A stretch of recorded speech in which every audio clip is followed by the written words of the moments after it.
we are going to begin talking about the applications of derivatives. So we have talked through all of the different rules for derivatives, the different techniques for differentiation, and the concept of higher derivatives. And now we want to talk about places where we can use them. So the first of those is LHopital's rule. All right, so LHopital's rule states that when you're finding the limit of a function divided by another function, so I've chosen f or g, and they both approach 0 or infinity, so that means you end up with 0 over 0 or infinity over infinity, then if the derivative of f divided by the derivative of g converges, that is, if it has a value, it converges to a particular value, then so does f of x over g of x enter the same limit. So that might not seem like a really great thing. You might not even understand what it means, but essentially for mathematically written out, this is what it's saying.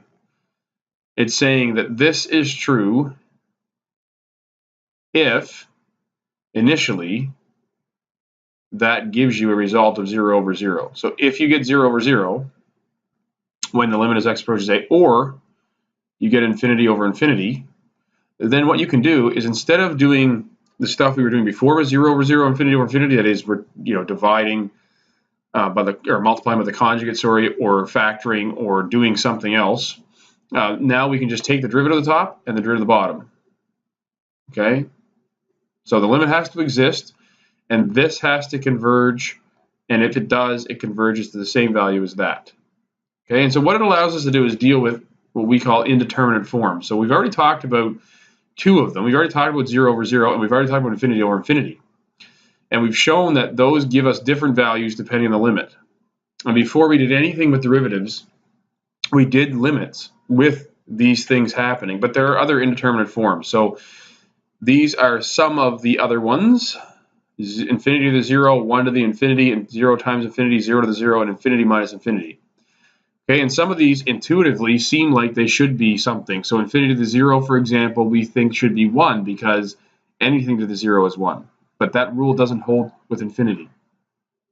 1 to the infinity, we would think intuitively that would be 1. But it's not necessarily. 0 times infinity, we would expect is 0 because anything times 0 is 0, but that's not necessarily the case. And we'll show you examples where these things don't necessarily come out to what we intuitively expect. Like infinity minus infinity. We expect that to be 0, but it's not necessarily 0. So just like 0 over 0 or infinity, we have these indeterminate forms. And L'Hopital's rule, it only applies to these.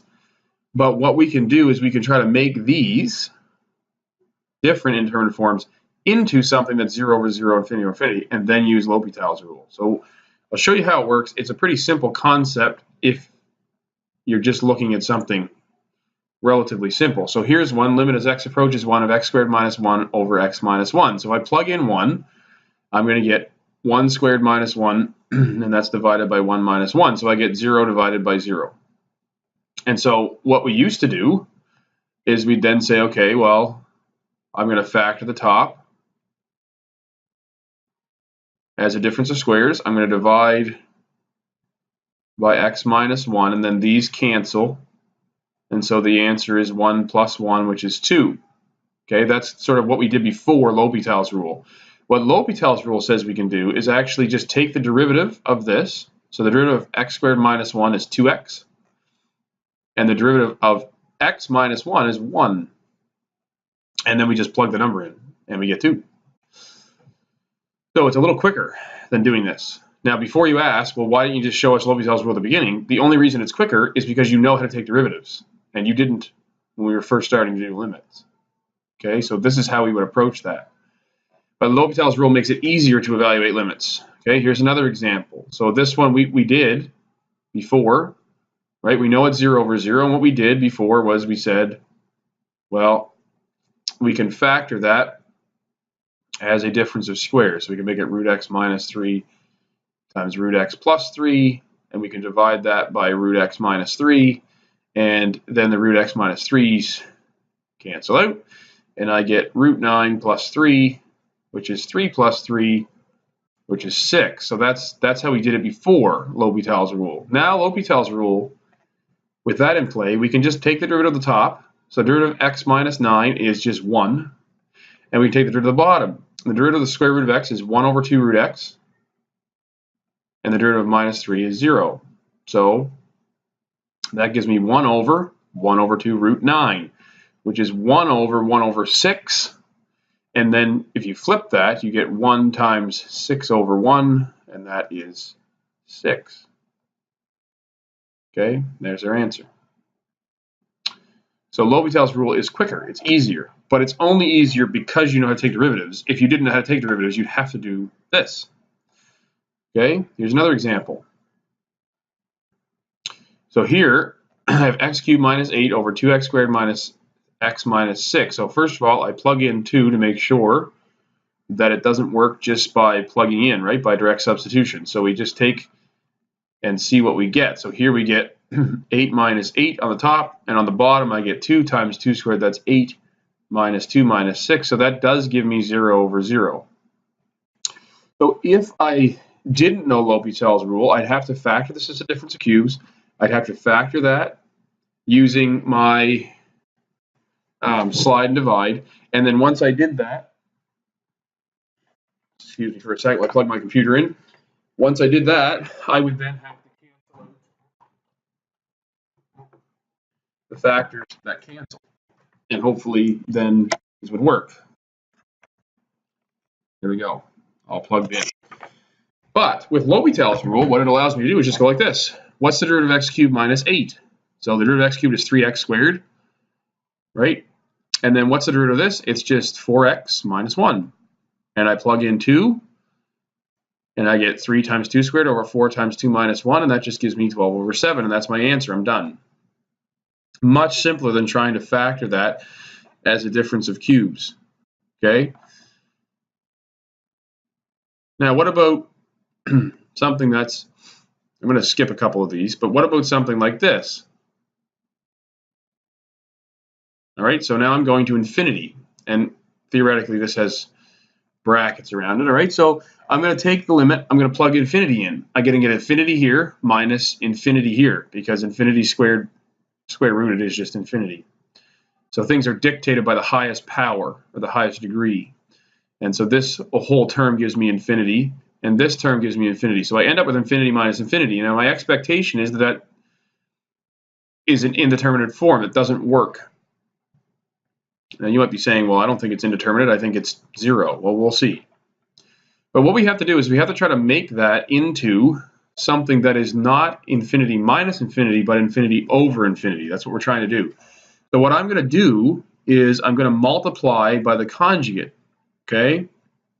And when I do that, what it does for me now is it gives me a denominator. So now I potentially at least have the possibility of infinity over infinity. Now, if I simplify the top, it ends up being this, right? Because when you multiply the conjugate, you just square the first term, so x squared, and you square this term. And if I simplify that, I actually just end up with x over x plus the square root of x squared minus x. Now, if I plug infinity in now, I get infinity up here, okay? So that, and down here I get infinity plus infinity, which is infinity. So I end up with infinity over infinity. So I've taken my indeterminate form, which was infinity minus infinity, and I've made it into infinity over infinity. So then I can use L'Hopital's rule. So L'Hopital's rule says take this derivative. So what's the derivative of x? Well, it's 1.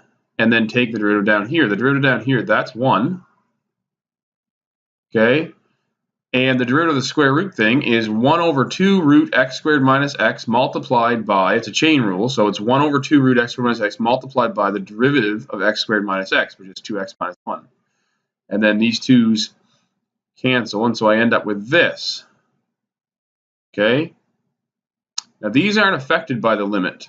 The 1 and the 1 aren't. So it's just this. Okay, and if I look at the derivative there, I notice that the derivative is just going to keep on going, okay? In other words, I'm just going to keep getting the same derivative over and over again. Okay, so let me just, This is somewhat confusing what's going on here. So let's just get rid of that. But I'm going to, if I plug in, I'm going to get infinity over infinity. But what I'm going to do is I'm going to say this. You remember with infinite limits, sorry, you can just divide by the highest power of x. So that's what I'm going to do here. And the reason I'm going to do that is because I'm then going to get 1 over the square root of 1 minus 1 over x. Okay? And if I let x go to infinity, I'm going to get 1 over 1 plus 1 divided by the square root of 1, which gives me 1/2. So my answer is 1/2. That is my function. Or that's my limit, sorry, not my function.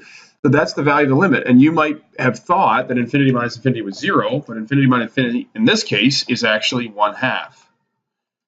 All right, so we're going to look at a couple more examples of that in class. Here's an example where you have infinity times 0.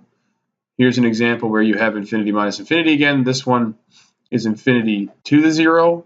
And they're all on page 285. Sorry. So we're going to look at some more of those in class together. But I'm going to end the video there because I'm running out of time. But that's the concept of L'Hopital's rule. And as we look at more examples, then you can also look at the notes online. I'll post these with the video so that you can look back or you can look forward if you want to look at them right now. But there's more examples. We're going to do more of them. But the concept is infinity over infinity, 0 over 0. You can take the derivative of the top and the derivative of the bottom, and you can then evaluate that limit, and it's the same as the value of the original limit. All right, have a great night.